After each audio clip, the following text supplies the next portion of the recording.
தமிழக வெற்றி கழகத்தின் தலைவா தலைவா வா, தலைமை ஏற்க வா, தலைமை உரைத்தா. தமிழக வெற்றி கழகத்தின் தலைவர் வேலூரில் இதோ உங்கள் முன்னால்.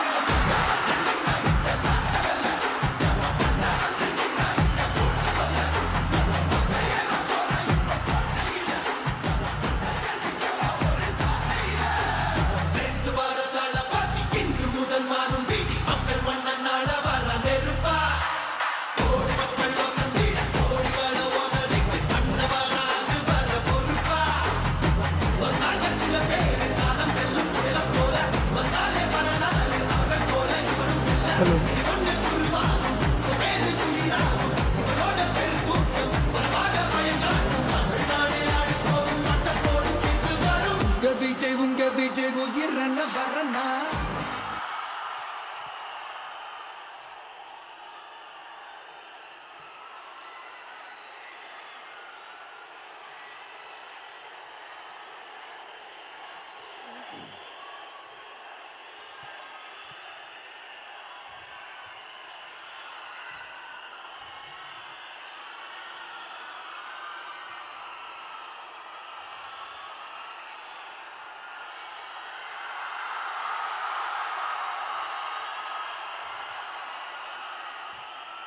எங்க ஓட்டு எங்க உரிமை.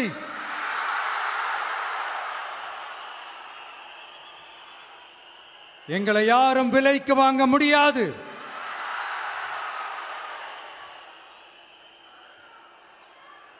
எங்க ஓட்டு விசில் சின்னத்துக்கு தான்.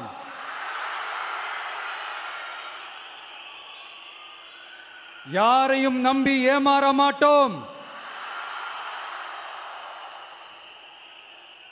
எங்க வார்த்தையிலிருந்து மாற மாட்டோம். இது நிஜம். தேங்க்யூ.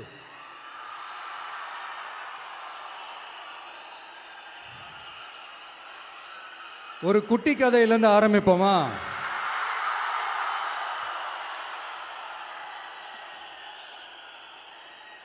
ஒரு பெரிய ஊரு, ஒரு 4 ரோடு ஜாயிண்ட் ஆகிற மாதிரி ஒரு ஜங்ஷன்,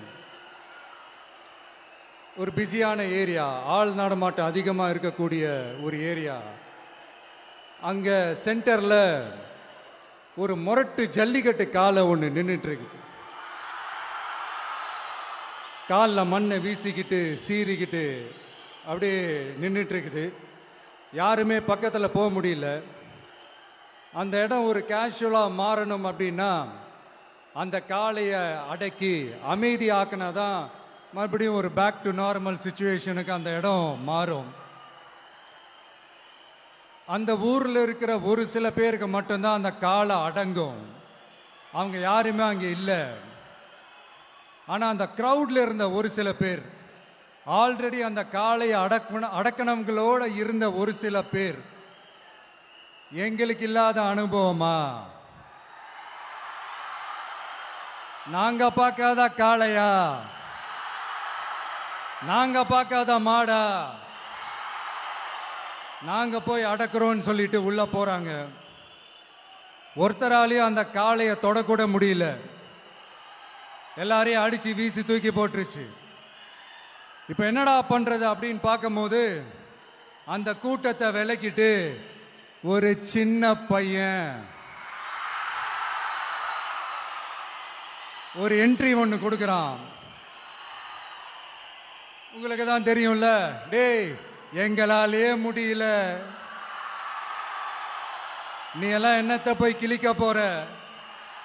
எங்களுக்கு அவ்வளோ அனுபவம் இருக்குது, நாங்களே அடிபட்டு ஓரமாக படுத்து கிடக்கிறோம். இவன் விளையாட்டுத்தனமா ஏதோ பண்ணிட்டு கிடக்கிறான், பாவம் அந்த காளைகிட்ட போய் அடிபட்டு சாவ போறான். பச்சா பையன், அந்த பையன், இந்த பையன், அண்டர் எஸ்டிமேட் பண்றது, ஏளனமா பேசுறது, இப்படி ஒரு பக்கம். இன்னொரு பக்கம் பரிதாபப்பட்டு, ஐயோ பாவமே, இப்படி தனியா போய் மாட்டிக்கிட்டானே அந்த காளைகிட்ட, என்ன பண்ண போறானோ அப்படின்ட்டு ஒரு பக்கம் பரிதாபப்பட்டு பேசுறாங்க. அந்த சின்ன பையன் எதுவுமே காதலையே போட்டுக்காம 2 பாக்கெட்லையும் கையை விட்டுக்கிட்டு ஸ்டைலா கெத்தா தில்லா அப்படியே உள்ள போறான். ஒரு ஸ்டெப் எடுத்து வைக்கிறான், அந்த கால் அப்படியே சீறிக்கிட்டே நின்றுட்டு இருக்குது. இன்னொரு ஸ்டெப் எடுத்து வைக்கிறான், கால் அப்படியே சீறிக்கிட்டே முன்னாடி வருது. மக்கள் எல்லாரும் பதட்டத்தோட அப்படியே பார்த்துட்டு இருக்கிறாங்க. இன்னொரு ஸ்டெப் எடுத்து வைக்கிறான், கால் அப்படியே முட்டை வரும்போது பாக்கெட்டுக்குள்ள மறைச்சு வச்சிருந்த 2 புல்லுக்கட்டு அதை அந்த காலை கிட்ட காட்டுறான். காலை அப்படியே சடனா வந்து நின்று அது மூடெல்லாம் மாறி அந்த புல்லுக்கட்டை சாப்பிட ஆரம்பிச்சிருச்சு. அந்த சின்ன பையனும் அந்த காலை அப்படியே தடவிக்கிட்டே வரான். காளையும் பக்கத்தில் ஒரு குழந்தை மாதிரி நடந்து வந்துக்கிட்டு வருது. பக்கத்தில் இருந்த ஒரு வயல்வெளியில் அந்த காளையை மேய விட்டுட்டு வரான். மக்கள் எல்லாரும் அந்த பையனை ஆச்சரியமாக பார்க்குறாங்க.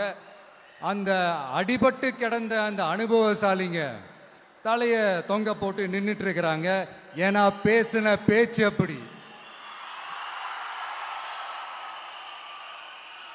வாய் இருக்குன்றதுக்காக நக்கலுமா நையாண்டியுமா நச நச நச நசன் ஒரே பேச்சு. என்ன பண்றது, தலையை குனிஞ்சு அப்படியே நின்றுட்டு இருக்கிறாங்க. அங்க ஒரு பெரியவர் வர்றார். வந்து அந்த பையன்கிட்ட கேட்கிறாரு, எப்படிப்பா இப்படி ஒரு முரட்டு காலை சீறிட்டு நின்றுட்டு இருந்தது, எப்படி அந்த காளையை அடக்கின அப்படின்னு கேட்டதுக்கு அந்த பையன் சொல்றான், ஐயா எனக்கு அந்த காளையை பார்த்தா கோபமா இருந்த மாதிரிலாம் எனக்கு தெரியல, அந்த காலை பசியோடு இருந்த மாதிரி இருந்தது. அதனால தான் அந்த புல்லுக்கட்டை காமிச்சவொடனே ஓகே நமக்கு தேவையானது கிடைச்சிருச்சு அப்படின்னோடனே அந்த புல்லுக்கட்டை சாப்பிட்டுட்டு நம்மளோட அப்படியே ஜாலியாக வாக்கிங் வந்துருச்சு அப்படின்னு சொன்னான். இதை கேட்ட அந்த பெரியவர் சொன்னாராம்,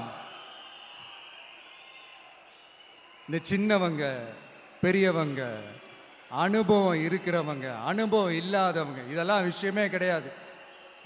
யாரா இருந்தாலும் அந்த சூழலுக்கு ஏற்ற மாதிரி அந்த சிச்சுவேஷனுக்கு தகுந்த மாதிரி என்ன பண்ணி அந்த ப்ராப்ளமை சால்வ் பண்றான், ஏது பண்ணி அந்த ப்ராப்ளமை சால்வ் பண்றான், அதுதான் விஷயமே, அதுதான் மேட்ரு. ஸோ நீ சூப்பர்ப்பா, என்ன ப்ராப்ளம் வந்தாலும் நீ சால்வ் பண்ணிடுவ அப்படின்னு முதுகில் தட்டி கொடுத்துட்டு அந்த பெரியவர் போறார். இப்போ அந்த கதையில் அந்த முரட்டு ஜல்லிக்கட்டு காலை தான் நம்ம தமிழ்நாட்டு அரசியல் களம். அந்த பெரியவர் தான் நம்ம தமிழக மக்கள். அந்த பாக்கெட்டுக்குள்ள ஸ்டைலா தில்லா கெத்தா ஒருத்தன் உள்ள வந்தான் பாருங்க, அவன்தான்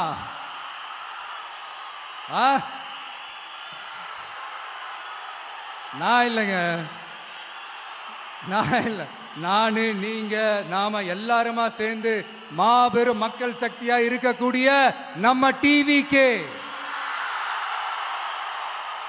அதுதான் அந்த சின்ன பையன்.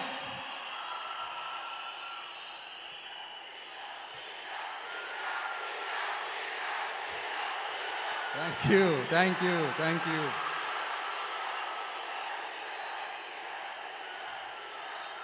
மக்களை நேசிக்கிற ஒரு நல்ல தலைமை இல்லாததுனால இத்தனை வருஷமா வேற வழி இல்லாம ஸ்டாலின் சார் கொடுத்த அந்த பொய்யான வாக்குறுதிகள் எல்லாத்தையும் நம்பி ஏமாந்த நம்ம மக்களுக்கு சரியான நேரத்தில் ஒரு வெகுஜன மக்கள் இயக்கமா வந்தது தான் நம்ம டிவிக்கு. அந்த முரட்டு ஜல்லிக்கட்டு கால கதை ஏன் சொன்னோம், எதுக்கு சொன்னோம், யார் யாருக்கெல்லாம் சொன்னோங்கிறது புரிய வேண்டியவங்களுக்கு புரியும்னு நினைக்கிறேன்.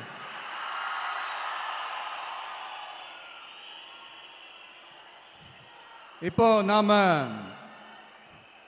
ஒவ்வொரு வீட்டில் உயிரா உணர்வா இருக்கிறோம். ஆனால் நான் உங்க எல்லாரையும் நேரில் சந்திக்கணும், நீங்க இருக்கிற ஊருக்கே உங்களை சந்திக்கணும் அப்படின்றது தான் எனக்கு மனசுல இருக்கிற ஒரு பெரிய ஆசை.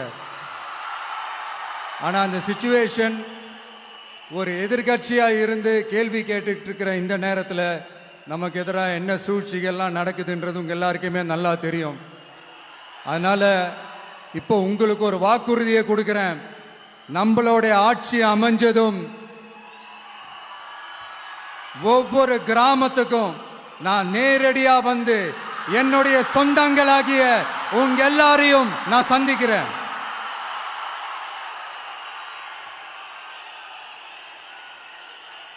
கொஞ்ச நாளைக்கு முன்னாடி நம்ம ஸ்டாலின் சார் ஒரு உருட்டு ஒன்று உருட்டினாரு. நீங்க கேள்விப்பட்டிருப்பீங்க. இப்போ வரப்போற எலெக்ஷன் எதுக்கான எலெக்ஷன்? நம்ம சட்டமன்ற தமிழ்நாடு சட்டசபைக்கான ஒரு தேர்தல் இல்லையா? இதே தமிழ்நாட்டுக்கும் டெல்லிக்குமான ஒரு எலெக்ஷன் அப்படின்னு சொல்றாங்க. இன்னும் கொஞ்சம் மேலே போய் தமிழ்நாட்டுக்கும் என்டிஏவுக்குமான ஒரு எலெக்ஷன் அப்படின்னு சொல்றாங்க. என்ன சார், டெல்லியில் ஏதாவது நிற்க போறீங்களா? அப்புறம் ஏன் தமிழ்நாட்டுக்கும் டெல்லிக்குமான ஒரு எலெக்ஷன் சொல்றீங்க? அப்புறம் இது ஏதாவது பார்லிமெண்ட் எலெக்ஷனா? பிரதமர் பதவிக்கு ஏதாவது போட்டி போடுறீங்களா? அப்புறம் ஏன் அதை தமிழ்நாட்டுக்கும் என்டிஏவுக்குமான ஒரு எலெக்ஷன் சொல்றீங்க? எங்களுக்கு புரியலையே சார், இது என்ன லாஜிக்னு எங்களுக்கு புரியலையே. எந்த எலெக்ஷனை எப்படி டீல் பண்ணணும், எப்படி ஹேண்டில் பண்ணணும்ன்றது நம்ம தமிழ்நாட்டு மக்களுக்கு தெளிவா தெரியும். நம்ம தமிழ்நாட்டு மக்கள் மாதிரி ஒரு தெளிவான மக்களை நீங்க பார்க்கவே முடியாது. சூப்பர் கிளாரிட்டியோட சூப்பர் மக்கள் சார் நம்ம மக்கள். இந்த போருக்கு போறதுக்கு முன்னாடி தான் இந்த படை பரிவாரங்களோட போவாங்கன்னு கேள்விப்பட்டிருக்கிறேன். ஆனா நீங்க என்னடானா இந்த ஒண்ணுத்துக்கும் உதவாத இந்த பால் டப்பாவை உருட்டிக்கிட்டு இருக்கீங்களே சார். உண்மையிலே இந்த எலெக்ஷன் எதுக்கான எலெக்ஷன் சொல்லட்டுமா? தமிழ்நாட்டு மக்களுக்கும் ஊழலுக்கும் நடக்கிற போர், தமிழ்நாட்டு மக்களுக்கும் லஞ்சத்துக்கும் நடக்கிற போர், தமிழ்நாட்டு மக்களுக்கும் இந்த நிர்வாகத்தை சரியா செய்யாத இந்த திமுக அரசுக்கும் நடக்கிற போர், அதாவது தமிழ்நாட்டு மக்களுக்கும் உங்க ஆட்சிக்கும் நடக்கிற போர், தமிழ்நாட்டு மக்களுக்கும் ஸ்டாலின் சாருக்கும் நடக்கிற போர். இன்னும் சுருக்கமா சொல்லணும்னா விஜய்க்கும் ஸ்டாலின் சாருக்கும் நடக்கிற போர்.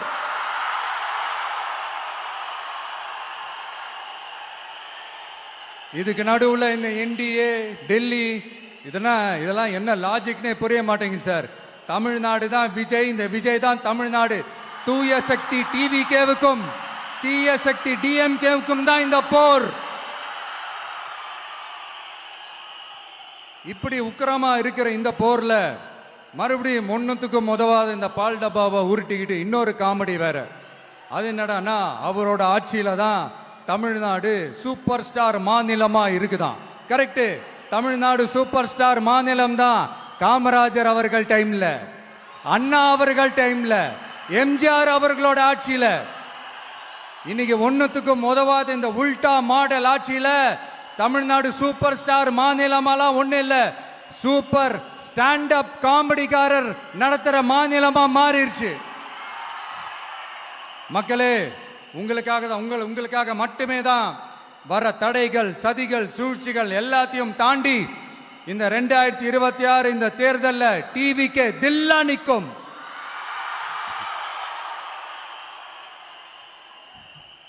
இதுவரைக்கும் நடந்த எலெக்ஷன் வேற, இப்ப நடக்க போற எலெக்ஷன் வேற.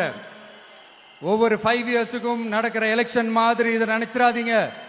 50 வருஷத்துக்கு ஒரு வாட்டி நடக்க போற ஒரு எலெக்ஷன் மாதிரி இது. அதிசய எலெக்ஷன். ஒரு எலெக்ஷன்ல அவங்களோட எதிரிகளை தான் எதிர்ப்பாங்க, அப்படிதான் எதிர்ப்பாங்க, அதுதான் யதார்த்தமும் கூட. ஆனா இந்த எலெக்ஷன்ல தான் ஒட்டுமொத்தமா எல்லாருமா சேர்ந்து ஒருத்தனை எதிர்க்கிறாங்க. ஒட்டுமொத்தமா எல்லாருமா சேர்ந்து இந்த விஜயை எதிர்க்கிறாங்க. ஏன்னா இந்த விஜய் ஊழலை எதிர்க்கிறான், லஞ்சத்தை எதிர்க்கிறான், மக்களோட மக்களா நிக்கிறான். அந்த மக்கள் அவன் கூட நிக்கிறாங்க. அந்த காண்டு எப்படி? அந்த காண்டு தான் ஒட்டுமொத்தமா எல்லாருமா சேர்ந்து ஒருத்தனை எதிர்க்க காரணம். நீங்க எப்படி வேணா எதிர்த்துக்கங்க, ஆனா போட்டி 2 பேருக்கு நடுவுல தான். ஒண்ணு இன்னொன்னு. இந்த எலெக்ஷன் டேல மேக்சிமம் என்ன பண்ணுவீங்க? போவீங்க, ஓட்டு போடுவீங்க, வருவீங்க, அவ்வளவுதான் உங்களுடைய பார்ட்டிசிபேஷன். ஆனா இந்த எலெக்ஷன்ல நீங்க பங்கெடுத்துக்க போறீங்க. எஸ், உங்க வீட்டில் இருக்கிற ஒரு விஜய் தான், உங்க வீட்டில் இருக்கிற ஒரு விஜய் தான் வேட்பாளரா நிக்க போறாங்க. உங்க வீட்டில் நிக்கிற ஒரு வேட்பாளர்னா அப்போ உங்க வீட்டில் இருக்கிற மற்றவங்க எல்லாருமே வாக்காளர்கள் தானே. உங்க அம்மா, உங்க அப்பா, உங்க அண்ணன், உங்க தம்பி, உங்க சொந்தம் டிவிக்கு வேட்பாளர் அப்படின்னா அப்போ உங்க ஓட்டு விசில் சின்னத்துக்கு தான் எல்லாருக்குமே தெரியும். ஏன் நம்மளோட எதிரிகளுக்கு கூட அது நல்லாவே தெரியும். அதனாலதான் நமக்கு எதிராக அவ்வளவு அவதூறு பரப்புறாங்க. என்னென்ன அவதூறு பரப்புறாங்கன்றது உங்களுக்கே நல்லா தெரியும். ஆனா அவங்களுக்கு தெரியாது, என் மேல அவதூறு பரப்புனா அது மக்கள் மேல அவதூறு பரப்புற மாதிரின்னு. எனக்கு அரசியல் தெரியலன்னு சொன்னா அது மக்களுக்கு அரசியல் தெரியலன்னு சொல்ற மாதிரின்னு. என்ன அசிங்கமா பேசினா அது மக்கள் அசிங்கமா பேசுற மாதிரின்னு. எனக்கு எதிராக செய்யற ஒவ்வொரு செயலும் அது மக்களுக்கு எதிராக செய்யற செயல் அவங்களுக்கு தெரியாம போச்சு. இந்த விஜயும் மக்களும் வேறு வேறு இல்லை. இந்த விஜயும் மக்களும் ரத்தமும் சதையும் மாறி, உடலும் உயிரும் மாறி, ஒன்னிலிருந்து ஒண்ண பிரிக்கவே முடியாது. எஸ், சென்சிட்டிவான சென்டிமெண்ட், அது சென்சிட்டிவான சென்டிமெண்ட்.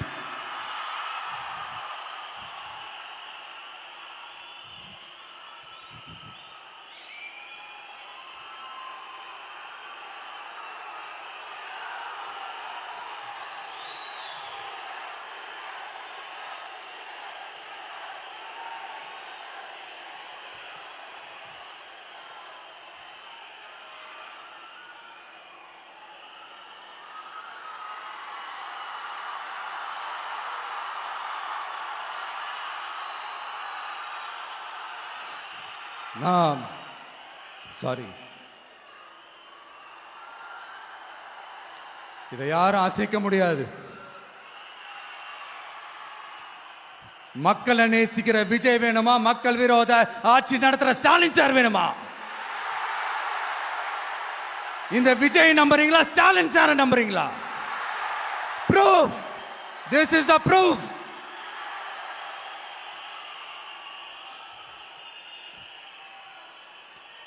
இந்த தீய சக்தி, ஊழல் சக்தி, இதெல்லாம் ஏன் சொல்றோம், எதுக்கு சொல்றோம், யாரை சொல்றோன்றதெல்லாம் மக்களுக்கு தெளிவாக தெரியும். அதே மாதிரி டிவிகேவுக்கு போட்டி டிஎம்கே தான்றதும் மக்களுக்கு தெளிவாக தெரியும். அப்படி இருக்கும்போது நாம ஏதாவது பேசினா வாண்டடா சில பேர் வந்து வண்டியில் ஏறி உட்காந்துக்கிறாங்க. ஆமா, வாண்டடா சில பேர் வண்டியில் ஏறி உட்காந்துக்கிட்டு குரல் கொடுக்குறாங்க. சீரியஸாக ஒரு போட்டி நடந்துக்கிட்டு இருக்கும் போது இங்கே காமெடிக்கெல்லாம் இடம் இல்லை பாஸ். இதெல்லாம் மக்களுக்கு தெளிவாக தெரியும். இந்த நேரத்தில் ஒரு சீரியஸ் கேள்வியை இன்னைக்கு இருக்கிற மிகப்பெரிய அரசியல்வாதிங்க கிட்ட கேட்கணும்னு நான் நினைக்கிறேன். நீங்க அரசியலுக்கு வர்றதுக்கு முன்னாடி உங்ககிட்ட இருந்த சொத்து எவ்வளோ? அரசியலுக்கு வந்ததுக்கு அப்புறம் இன்னைக்கு உங்ககிட்ட இருக்கிற சொத்து எவ்வளோ? அதை ஓபனா டிக்ளேர் பண்ண முடியுமா? அப்படி வந்த காசெல்லாம் என்னென்ன தொழில் செஞ்சு வந்துச்சு, என்ன வேலை செஞ்சு வந்துச்சு, உண்மையிலே நீங்க உடைச்சி சம்பாதிச்ச காசா, இல்ல ஆட்சி அதிகாரத்துக்கு வந்ததுக்கு அப்புறம் ஆட்டைய போட்ட காசா? இதெல்லாம் ஓபனா டிக்ளேர் பண்ண முடியுமா? இதெல்லாம் நம்ம கேட்டா எல்லா ஊழல்வாதிகளும் ஒன்னா சேர்ந்து நம்ம மேல சேத்தவாரி வீசுவாங்க. அதை பத்திலாம் நமக்கு கவலை இல்லை. ஏன்னா நாம யாருன்னு மக்களுக்கு நல்லாவே தெரியும். எனக்கு ஒரு புது ஃப்ரெண்ட், புது நண்பர் ஒருத்தர் கிடைச்சிருக்காரு. யார் தெரியுமா? தெரியாதா? முதல்வர் அவர்கள் தான். இப்போ ஒரு நிருபர் ஒருத்தர் கேட்ட கேள்விக்கு எனக்கு எதிரிகள்லாம் யாரும் இல்லை, அவங்க எல்லாருமே எனக்கு நண்பர்கள் தான் அப்படின்னு சொன்னாங்களே. அப்படி நாங்கெல்லாம் உங்களுக்கு நண்பர்கள்னா அப்புறம் ஏன் சார் கரூர் விஷயத்துல ஏன் மேல பழி தூக்கி போட்டீங்க?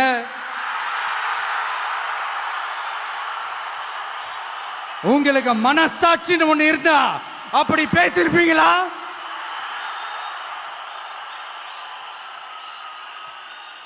அப்படி நாங்களாம் உங்களுக்கு நண்பர்கள்னா ஒரு ஈவெண்ட், ஒரு ஃபங்க்ஷன் நடத்துறதுக்கு ஒரு இடமோ ஒரு பர்மிஷனோ ஏன் கொடுக்க மாட்டேன்றீங்க? எல்லாத்தையும் நீங்களே பண்ணிட்டு போற போக்கில் அப்படியே பொய்களா அடிச்சு விட்டுக்கிட்டு இருக்கீங்க. உங்களோட உண்மையான நண்பர்கள் யாருன்னு சொல்லட்டுமா? லஞ்சம், ஊழல், அரசியல் ஆதாயம், இதெல்லாம் தான் உங்களோட உண்மையான நண்பர்கள். பர்சனலா நீங்க எப்படி வேணா இருந்துக்கங்க சார், நமக்கு அதை பத்தி கவலை இல்லை, நமக்கு அது அவசியமும் இல்லை. ஆனா உங்க ஆட்சி தான் தப்பான ஆட்சி, தமிழ்நாட்டுக்கு தேவையில்லாத ஆட்சி. கொஞ்ச நாளைக்கு முன்னாடி கற்பனையா ஒரு விஷயம் ஒன்று சொன்னேன். இந்த முதல்வர் கூட விசில் சின்னத்துக்கு தான் வாக்களிப்பாரு அப்படின்ட்டு கற்பனையா ஒன்று சொன்னேன். ஆனா இன்னைக்கு நிஜமாவே நமக்கு ஆதரவா ஒரு கோஷத்தை எழுப்பியிருக்கிறாங்க. அது என்ன தெரியுமா? எங்க வாக்கு சாவடி வெற்றி வாக்கு சாவடியா. அதுக்கு அர்த்தம் என்ன தெரியுமா? எங்க வாக்கு சாவடி விஜய் வாக்கு சாவடின்னு அர்த்தம்.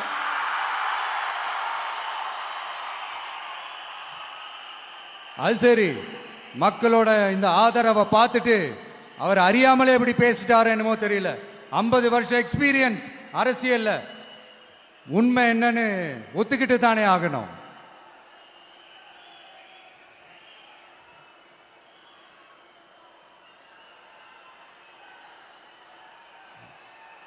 ஜனநாயகம்ங்கிறது பெரும்பான்மை ஆட்சி அதிகாரம் சார்ந்தது மட்டும் இல்ல, சிறுபான்மை மக்களின் உரிமைகள் உணர்வுகளும் புனிதம்னு நினைச்சு அதையெல்லாம் காப்பதற்கு பெயர் தான் ஜனநாயகம்னு 1963 அறிஞர் அண்ணா பார்லிமெண்ட்ல பேசினதை நாம இங்க சொல்றது ரொம்ப பொருத்தமா இருக்கும். அறிஞர் அண்ணா சொன்னது தான் டிவிகேவோட நிலைப்பாடும். இந்த ஸ்டாண்ட்ல நாம 100% உறுதியா இருப்போம். யாருக்காகவும் எதுக்காகவும் இதுல சமரசமே கிடையாது. மதச்சார்பற்ற சமூக நீதி தன்மை தான் நம்ம அடிப்படை கொள்கைகள் ஒன்று. அதுல எந்த மாற்றமும் எப்பவும் கிடையாது. ஆனா இதெல்லாம் மறந்துட்டு எப்படியாவது எதையாவது செஞ்சு ஓட்டு வாங்குறதுக்காகவே இங்க சில பேர் இருக்கிறாங்க. அவங்கள மாதிரி நமக்கு அப்படி சில பிரச்சனைகள்ல எரியற நெருப்புல எண்ணெய ஊத்துற எண்ணமே இல்லை.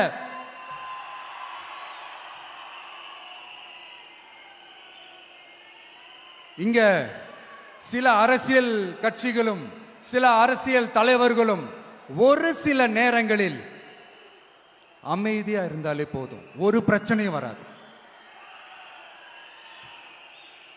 இப்போ கரண்ட்ல இருக்கிற சில பிரச்சனைக்கு வருவோம். இந்த கரண்ட் பிரச்சனைக்கு வருவோம். மாசம் மாசம் கரண்ட் பில் கட்டுற மாதிரி மாத்துவோம்னு சொன்னீங்களே, செஞ்சீங்களா? நிறைய வீடுகள்ல 100 யூனிட் தான் அந்த கரண்ட் செலவாகுது ஒரு மாசத்துக்கு. மாசம் மாசம் நீங்க அந்த பில்லு கொடுத்தீங்கன்னா அவங்களுக்கு அது ஃப்ரீ ஆயிடும். அவங்க அந்த காசை கட்ட தேவையே இல்லை. ஆனா 2 மாசத்துக்கு ஒரு வாட்டி அந்த பில்லு கொடுத்தீங்கன்னா, இப்ப சப்போஸ் அது 200 யூனிட்டுக்கு மேல போச்சுன்னா அது அவங்களுக்கு ஒரு மிகப்பெரிய சுமை தானே.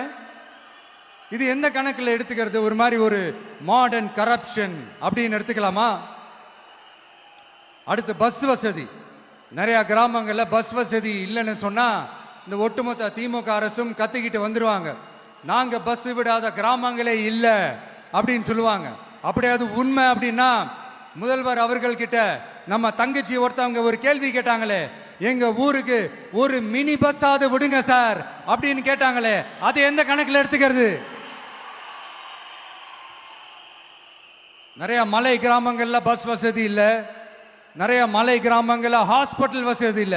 இது ரெண்டுமே எவ்வளவு முக்கியமான ஒரு விஷயங்கள். பஸ் வசதியும் ஹாஸ்பிட்டல் வசதியும் இல்லாததுனால வீட்டிலேயே பிரசவம் பார்க்கிற அந்த ஆபத்து இருக்குதுன்னு எவ்வளவு நியூஸ் பார்க்கிறோம். இதெல்லாம் எந்த கணக்கில் சேர்த்துக்கிறது? அடுத்து இது எல்லா மீட்டிங்லயும் பேசுறதுதான் பெண்களுக்கு பாதுகாப்பு நம்பர் 1 இருக்குது தமிழ்நாட்டில் அப்படின்னு சொல்றாங்க. அப்புறம் அது என்ன வி சேஃப் மாடலா? பெண்கள் என்ன சொல்றாங்க தெரியுமா? அது வி சேஃப் மாடல் இல்ல, வி ஆர் நாட் சேஃப் மாடல்னு சொல்றாங்க. இப்படி இருக்கிறப்போ தமிழ்நாட்டில் எங்க போனாலும் பெண்களுக்கு பாதுகாப்பு அப்படியே கொட்டி கிடக்குதான். இப்படி சொன்னா எப்படி சார்? கேட்கறவங்க என்ன கேசரி சாப்பிடுறாங்கன்னு நினைச்சீங்களா?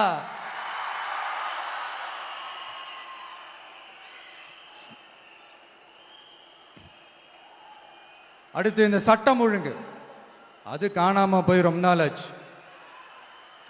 இவன் வேற, இந்த விஜய் வேற, எங்க போனாலும் இந்த மக்கள் கிட்ட இந்த சட்டம் ஒழுங்கை பத்தி பேசி ஞாபகப்படுத்திக்கிட்டே இருக்கான்னு முதல்வர் அவர்கள் அவங்க கூட இருக்கிறவங்க கிட்ட எல்லாம் சங்கடப்பட்டாராம்.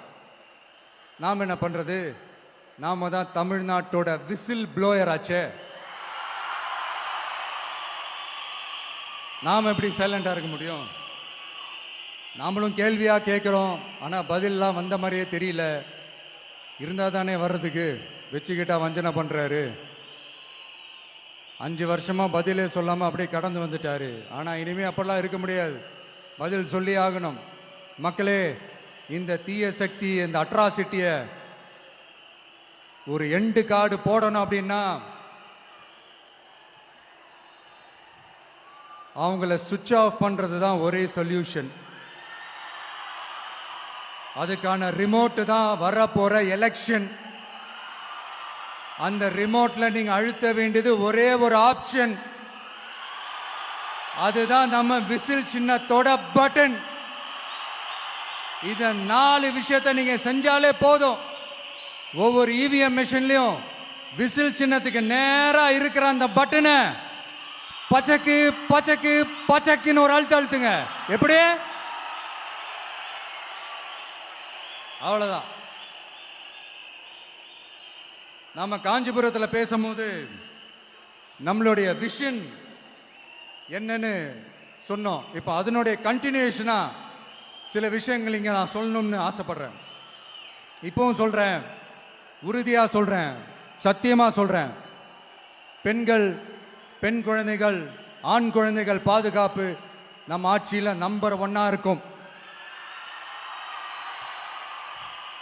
சட்டம் ஒழுங்கு ரொம்ப ரொம்ப ஸ்ட்ரிக்டா இருக்கும். அரசு பள்ளிக்கூடங்களும் கல்லூரிகளும் முதல் தரமா இருக்கும். போட்டி தேர்வுகளுக்குன்னு லட்சங்களை கொட்டி தனி கோச்சிங் சென்டர் போய் படிக்க அவசியமே இருக்காது. ஏன்னா கவர்மெண்ட் ஸ்கூல், காலேஜ் சிலபஸே போட்டி தேர்வுகளை ஈஸியா சந்திக்கிற வகையில் அந்த ஸ்டாண்டர்டுக்கு ஏத்த மாதிரி அமைக்கப்படும். உயர்நிலை பள்ளி பாடத்திட்டங்களிலேயே அடிப்படை அரசியல் சாசன சட்டம் சேர்க்கப்படும். மாநில மற்றும் ஒன்றிய அரசு அலுவலகங்கள், வங்கிகளின் செயல்பாடுகள் மற்றும் அவற்றை அணுகும் முறை குறித்து மாணவர்களுக்கு தெளிவான புரிதலை ஏற்படுத்தும் வகையில் தேர்வுகள் அற்ற செயல்முறை பாடமாக கற்பிக்கப்படும். இந்தியா முழுக்க உள்ள ஒன்றிய அரசு சார்ந்த கல்வி நிலையங்கள் மற்றும் அதன் சேர்க்கை அட்மிஷன் குறித்து புரிதலும் தெளிவும் மாணவர்களுக்கு உருவாக்கப்படும்.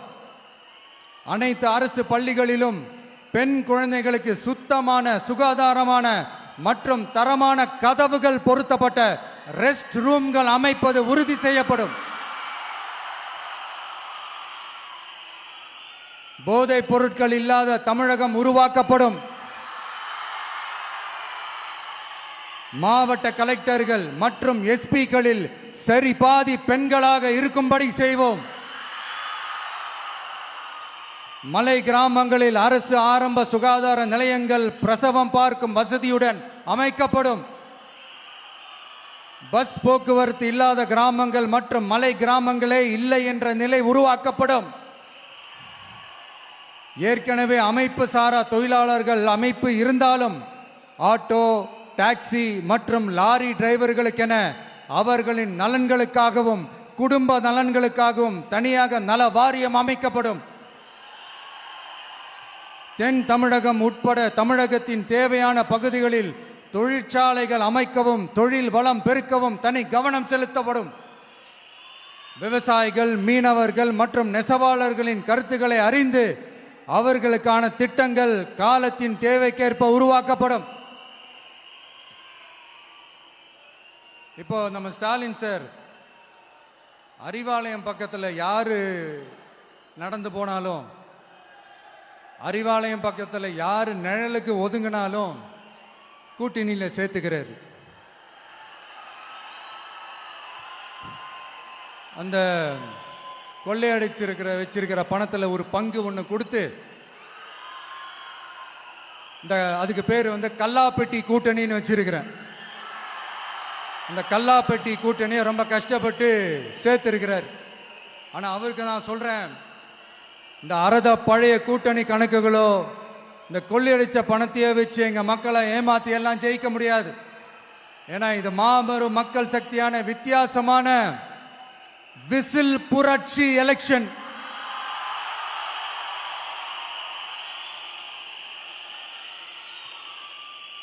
உங்களோட நான் இருக்கேன், நம்மளோட நம்ம மக்கள் இருக்கிறாங்க. இதுக்கு மேல என்ன வேணும்? கான்பிடென்டா இருங்க, நல்லதே நடக்கும், வெற்றி நிச்சயம். மீண்டும் சந்திக்கும் வரை நன்றி, வணக்கம். என் நண்பர்களே, ஒரு சின்ன ரிக்வெஸ்ட். நான் திருப்பி இங்கிருந்து நான் 4 hours சென்னைக்கு போகணும். தயவு செஞ்சு யாரும் என் வண்டிக்கு பின்னாடியோ என் வண்டி சைட்லேயோ பைக்கில் வராதிங்க. உங்களை நான் கெஞ்சி கேட்டுக்கிறேன். தேங்க்யூ.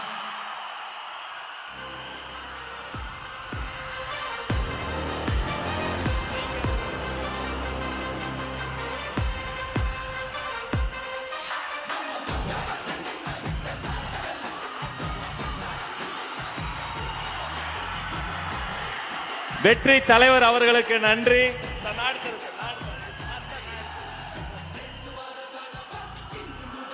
வேலூர் கழகத்தின் சார்பில் மாவட்ட கழக செயலாளர்கள் அண்ணன் வேல்முருகன், வெற்றிவேல் வீர